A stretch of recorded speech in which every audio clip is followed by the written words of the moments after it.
Welcome, adventurers, to a journey back in time.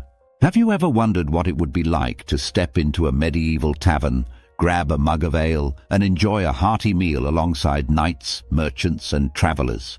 Today, we're diving into the world of medieval tavern menus, their food, drinks, costs, and the vibrant culture that made them the heart of medieval society.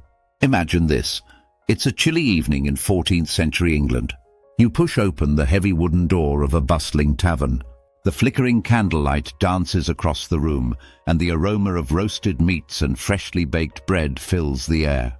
Around you, groups of people are laughing, singing, and enjoying life. But what's on the menu? And how much would it cost you? From savory potages to the surprising luxury of peacock pie, we'll uncover what these establishments served and explore the economic quirks of medieval dining. So grab your tankard and let's travel back in time. The centerpiece of any medieval tavern menu was pottage, a thick, hearty stew. This dish could vary wildly in complexity. For peasants, it was a simple blend of grains and vegetables. For wealthier patrons, chunks of meat or even exotic spices could be added, making it a luxurious treat.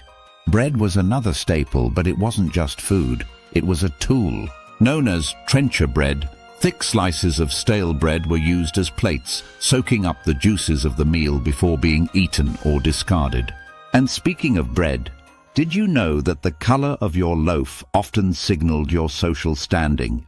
Fine, white bread was a status symbol for the wealthy, while darker, coarser bread was the everyday fare of the lower classes. Then came the roasted meats, often the highlight of any feast. Choices ranged from pork and beef to game birds like pheasant and even swan for special occasions. Spices such as saffron and cinnamon, which were worth their weight in gold, added a touch of sophistication to these dishes.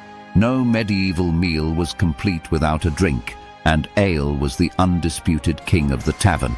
Ale was so important that it had its own inspectors, known as ale conners, who ensured quality and fair pricing.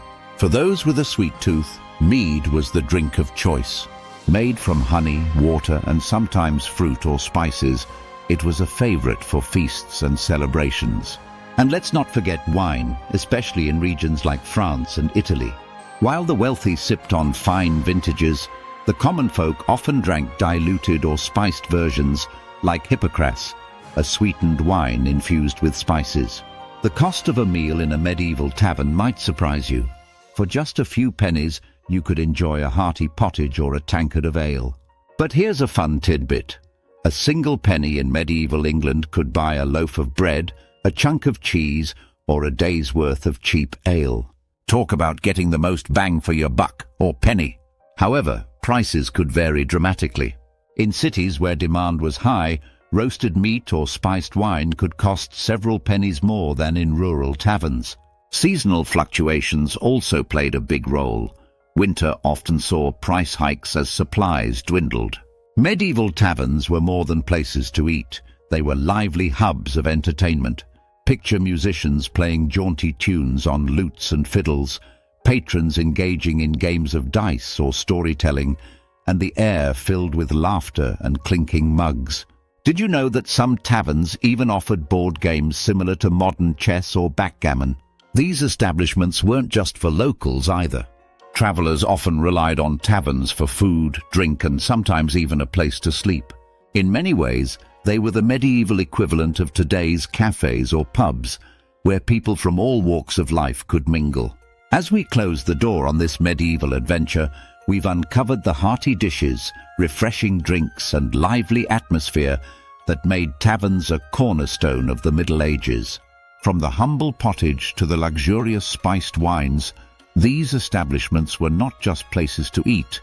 They were where communities came together, stories were shared, and history was made. Thanks for joining us, and we'll see you next time for another journey into history's culinary wonders.